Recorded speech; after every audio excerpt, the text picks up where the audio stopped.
Hey there, tennis fans. I'm James Waterson, and I've got your Tennis Now tennis news for the 15th and final day of the French Open. Rafael Nadal faced off against Roger Federer in their 4th French Open final and 8th Grand Slam final. And unlike their 2008 final, in which Nadal lost only 4 games, this match was extremely competitive, yet Nadal still pulled out the victory in 4 sets.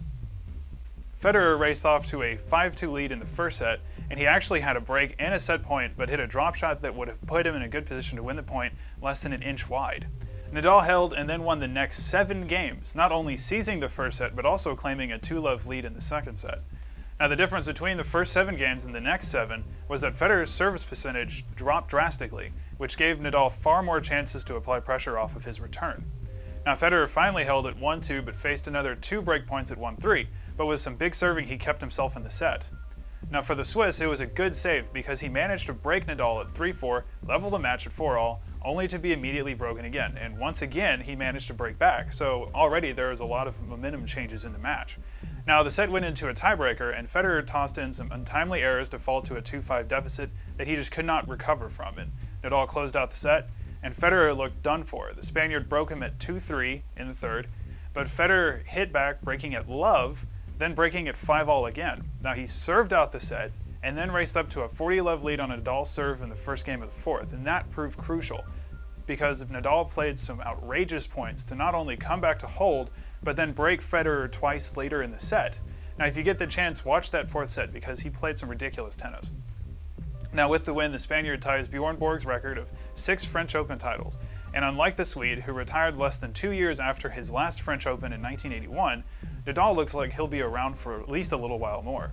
Now, another effect of his victory today is that Nadal will hold on to his #1 ranking. If he had lost today, Novak Djokovic would have ascended to the top spot. Now, after the match, John McEnroe asked Nadal whether Federer should be called the greatest player of all time or not. McEnroe said that because of Nadal's record against Federer, and that he now has 10 Grand Slam titles, Nadal has to be in the discussion.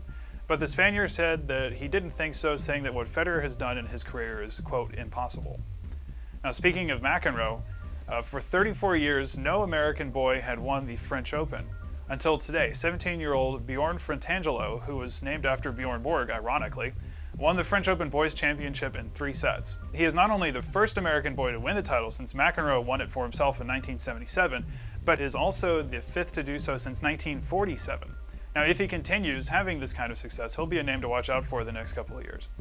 Ons Jabeur of Tunisia won the girls' championship, beating Monica Puig of Puerto Rico in straight sets, and I do apologize if I mispronounce those names.